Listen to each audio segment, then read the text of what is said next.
All right, 7:08 is your time right now. The Queen's lying in state at Westminster Hall. It continues, day number 2. But of course, that queue put on hold. More attention, obviously, looking ahead to Monday, though, because Lisa LaFlamme, as mentioned with Sid and Dina, this is going to be a big piece of history. She joins me now again in London, and again, a delay here. But Lisa, thank you for joining. I want to begin with some news that just came through here, and we just got confirmation. Unfortunately, Melanie, I have lost contact with you. I heard you start that question, so I think I know where you're going with it, and I'll try and jump in while they try and reestablish the audio. But yeah, here we are, another extraordinary day in London. It's Friday. That means, of course, more and more people who are now able to take time off work are pouring into the city of London. The lineups were so intense overnight and into the morning that they had to shut it down. So it is paused now for the next 6 hours. Certainly not a decision the government wanted to make, but it's for the safety of all concerned, really, because I think, you know, over the last couple of days, we've been watching on TV and talking to people who've said very clearly, it's worth the wait. Don't be turned off by the sight of the lineup. So what happened? People said, okay, we're going to come down. And now the result is too many people trying to pay respects to the Queen. Now, tomorrow, Saturday, it's going to be even more intense. There's a question mark as to what happens now to all those people who've lined up. They're trying to debate whether there's going to be a new wristband system for the people who showed up today. We're told it's on pause and can come back. I think, Melanie, if you try another question, I think I'll be able to hear you. But that's sort of a scene setter on what's happening at Westminster Hall. Right here at Buckingham Palace, I think you can see behind me, thousands of people once again just streaming past it, having conversations with police on horseback. Every single royal section of this city is jammed today with people just wanting to have a piece of it. Lisa, I think we have reestablished that connection. Again, it's on delay, so bear with us here. I just want to see if you have an update when it comes to security. She's nodding, so she can hear us again.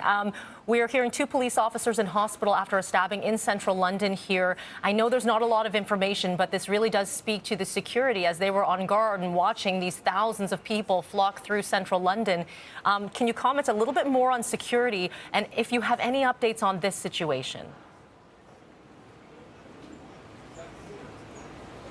Well, I can tell you that it happened not far from here at Leicester Square, Piccadilly area. Not a lot of details on who the person was, although he has been arrested.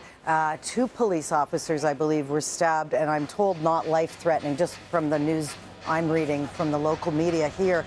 But there are thousands of police officers, not just from metropolitan London, but they've come in from right across this country. And it's important to know that there's almost this unwritten contract between the police and the public, because it has to be that way for an event this large. The public sort of police themselves when they're in lineups to pay their respects to the Queen at Buckingham Palace or in this park or anywhere, because the police are here.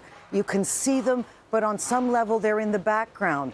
They want to be as respectful as they can also to the mourners. So it's a very interesting dynamic that we're seeing unfold here. Lots of police who are really giving directions to tourists or just chatting with them. More than anything, they do not want to, on any level, appear to be heavy-handed in their tactics as far as maintaining order, if you will. But they're protecting the public from everything from pickpockets to possible terror attacks. So this is in no small way a massive, massive security and police operation. So I think what we've seen so far, except for this stabbing, which of course is very, very frightening for the people, the police officers and the public who were in the area at the time. So Melanie, I will say that I no longer have your audio. So in the interest of good television, I will just say sign off from here at Buckingham Palace. The one and only Lisa LaFlamme, thank you so much for your time. She can't hear me, but maybe she'll play this one back. Appreciate it. Special correspondent for us in London. I want to provide two updates here. I wanted to ask Lisa this. We were just getting this breaking news. We are learning Pope Francis will not be attending the Queen's funeral, and this has just been released from the Vatican. In his place, Archbishop Paul R. Gallagher will be there to represent the Pope at the funeral. We're also learning more about the Canadian delegation en route. Prime Minister Justin Trudeau leaves, in fact, in a couple of hours. En route to London with various members as well. So we'll get you all of that. But again, glad we were able to get Lisa in there. Technology, though, DCIT, everyone from all over the world trying to broadcast. So I totally get it.